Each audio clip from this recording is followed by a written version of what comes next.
Imagine scrolling through your feed on a lazy afternoon. One moment you're watching cat videos, and the next you are in the middle of a heated debate you didn't sign up for. One post leads to another, and before you know it, that friend from high school feels like your biggest political adversary. Sound familiar? Well, you're not alone. In fact, 70% of people think social media is pulling us apart more than bringing us together. Yeah, it's a staggering number, but honestly, not too surprising. Social media isn't just a place for friendly debates anymore. It's more like a digital war zone where conversations can explode into chaos, and the crazy part, every post, tweet, and meme we scroll past is subtly, or not so subtly, nudging our political beliefs, dividing us into teams, and sometimes feeding us stuff that's not even remotely true. Remember when social media was just about keeping up with your friends and family? Yes, those were the good old days. Now it's this massive powerhouse that's shaping political events all over the world, from elections to protests. It's not just people sharing opinions anymore. The algorithms behind the scenes are deciding what we see, doubling down on our beliefs, and stretching the gap between us. And let's talk about misinformation. It's no longer just an accident. It's a weapon capable of shifting opinions and, in some cases, even deciding elections. So here's the million-dollar question. How did social media, this thing that was meant to connect us, turn into something that drives us apart? And even more importantly, what's the price we are paying by letting it spiral out of control? Today, we are pulling back the curtain on the darker side of social media politics to uncover what's really happening behind the scenes. Let's unravel this thread.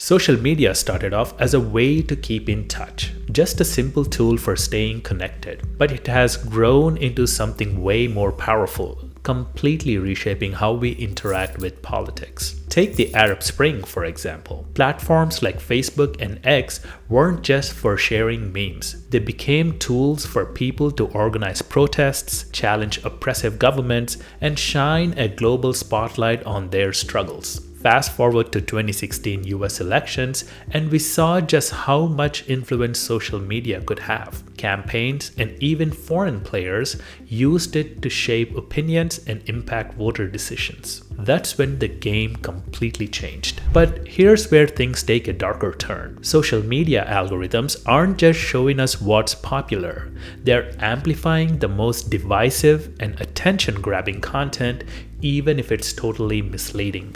And it gets worse. Governments and groups have figured out how to game the system, with bots and trolls faking trends to make their agendas look way bigger than they actually are. Remember the Russian disinformation campaigns during the US elections? They didn't just spread fake news, they used it to drive wedges between Americans, fueling division. And the same tactics have been used elsewhere, like in Ukraine, where social media manipulation helped spark deeper ethnic and political conflict. In places like the Arab world, social media has been turned into a weapon in political conflicts. Take the Gulf crisis of 2016. Bots flooded the internet with fake stories, twisting the narrative and ramping up tensions to a point where it almost led to a war. That's how powerful these platforms have become. They are now critical tools for governments and even rogue groups to manipulate public opinion, erode trust, and divide societies. Social media isn't just connecting us anymore. It's reshaping and at times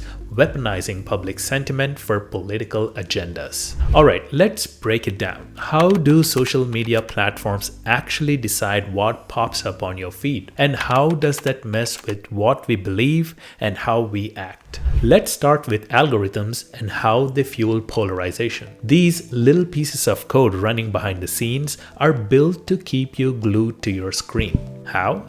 By prioritizing content that gets stronger reactions, stuff that makes you angry, excited, or fired up. Why? Because the longer you stay, the more ads they can show you. The problem is, this often means your feed is filled with divisive and polarizing content. Research shows that posts with sensational headlines or heated topics get way more shares and comments. So instead of neutral news, you are more likely to see headlines like "the outrageous thing they did today." It's no surprise that this kind of content can really deepen political divides. Next up, echo chambers. Ever notice how your feed seems to agree with you all the time? That's no accident. Social media platforms are designed to show you more of what you already believe. If you're constantly liking or sharing posts with certain viewpoint, the algorithm goes, "Oh, you like that? Here's some more." And just like that, you're stuck in an echo chamber, a bubble where it feels like everyone agrees with you. The problem? You stop seeing other perspectives. Over time, this reinforces your biases, making differing opinions seem alien, and turns balanced discussion into an uphill battle. And then there's fake news and misinformation, a dangerous combo that can spread like wildfire. Remember the chaos during COVID-19 pandemic? Social media was flooded with false claims about miracle cures, bizarre prevention methods, and wild conspiracy theories about the virus.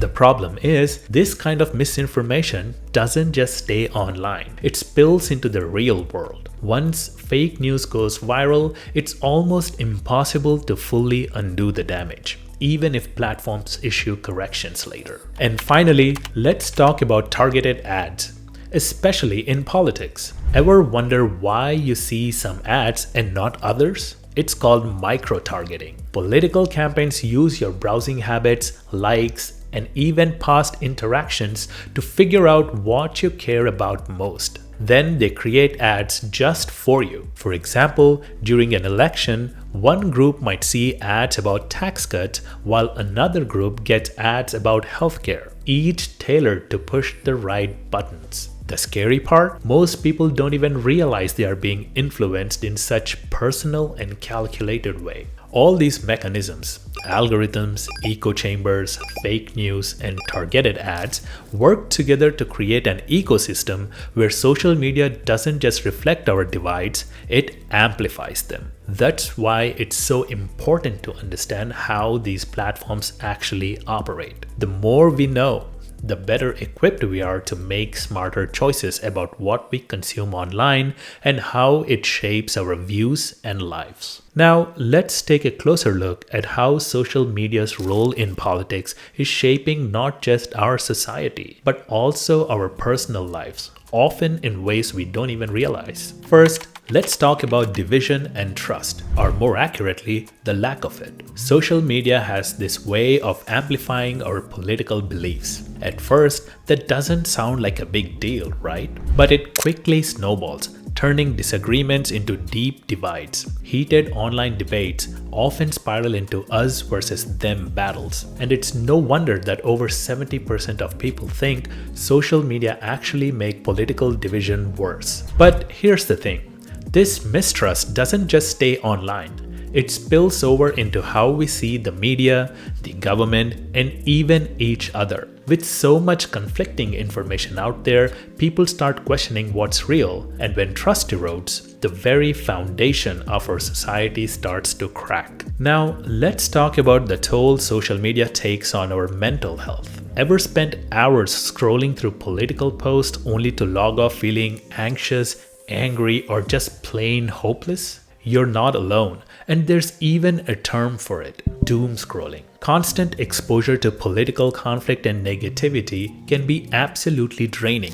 Studies show that diving into divisive political content can seriously spike stress and anxiety, especially for younger users. And it doesn't stop there. For many, this overwhelming flood of information leads to something called political fatigue. People become so overloaded that they just shut down, feeling numb to real issues. Social media isn't just wearing us out, it's leaving us mentally exhausted. And finally, let's talk about the real life fallout. And it's heartbreaking. Families and friends who once felt close are now drifting apart of political arguments that start online. There are countless stories of family members unfollowing or even blocking each other, not just to avoid arguments, but because they feel like they are living in completely different worlds. And it's not just personal relationships. Communities are feeling the strain too. Simple disagreements over policies can turn into full-blown confrontations,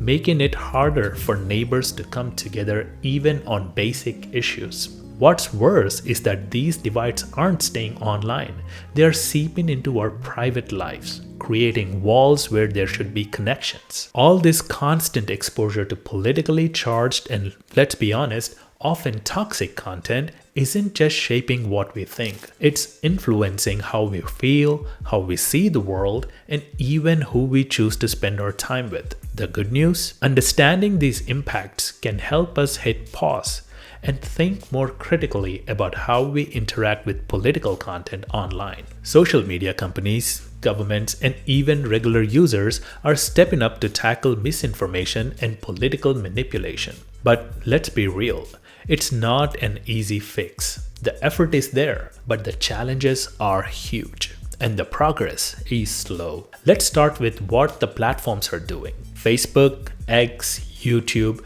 they have all rolled out tools like fact-checking and content moderation to tackle misinformation. You've probably seen those labels on posts saying, "This information might be misleading." It's a step in the right direction. But let's face it, it's not perfect. False information can spread like wildfire before anyone catches it, and moderation policies can feel all over the place. Plus, these platforms are walking a tightrope. How do you moderate content without stepping on free expression? Even with best intentions, a single viral post can reach thousands or millions before it gets flagged or taken down. Now, let's talk about government regulations.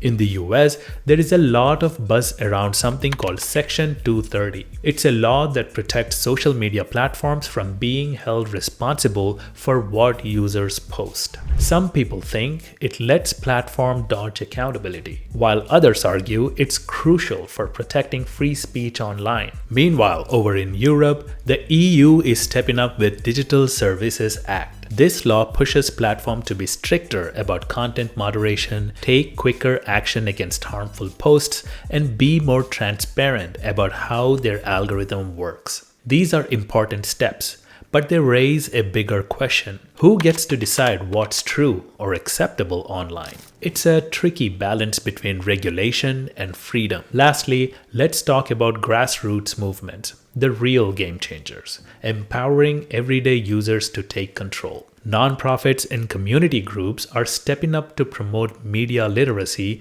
teaching people how to spot misinformation and recognize bias in content they read. Fact-checking tools are also more accessible than ever. Websites like Snopes and factcheck.org makes it easy for anyone to verify those sketchy claims they see online. These efforts remind us that we are not just passive consumers. We have the power to decide what we believe and what we share. All these efforts, whether from platforms, governments, or grassroots movements, point to one shared goal: making the online world safer and more truthful. Sure, each approach has its challenges, but together, they are steps in the right direction. They bring us closer to a future where social media can actually connect us instead of driving us apart. So, where does all this leave us? Social media has completely transformed the way we engage with politics. On one hand, it connects us in ways we never thought possible. But on the other, it's dividing us, fueling polarization, and spreading misinformation faster than we can keep up. We have seen how algorithms prioritize what's sensational, not necessarily what's true, how echo chambers lock us into our own beliefs, and how targeted ads and fake news can quietly influence public opinion. The impact is huge on our society, our mental health, and even our relationships with each other. But here's the good news. It's not all hopeless. Social media platforms are stepping up with content moderation and fact-checking. Governments are starting to put regulations in place, and grassroots movements are teaching us how to spot misinformation and think critically. Change is possible, but it's going to take effort from the platforms, from policymakers, and from us, the users. Social media is incredibly powerful. It's up to us to use it wisely. Be critical of what we share. Take a moment to challenge our own biases and don't shy away from engaging with people who see the world differently. If you come across misinformation, call it out, but do it respectfully. Remember, how we act online doesn't just stay online, it shapes the kind of world we are building offline. So let's be a part of solution.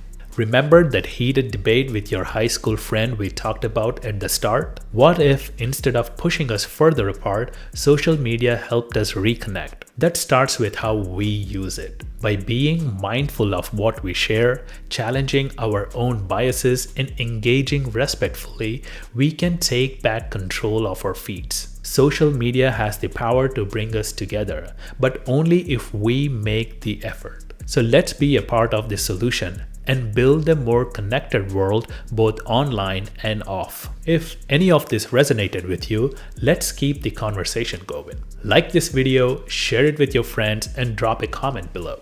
I'd love to hear your thoughts on how we can take back control of our feeds and turn social media into a force for good. And hey, if you're into deep dives on topics that really matter, don't forget to subscribe. Thank you for watching, and until next time, stay safe.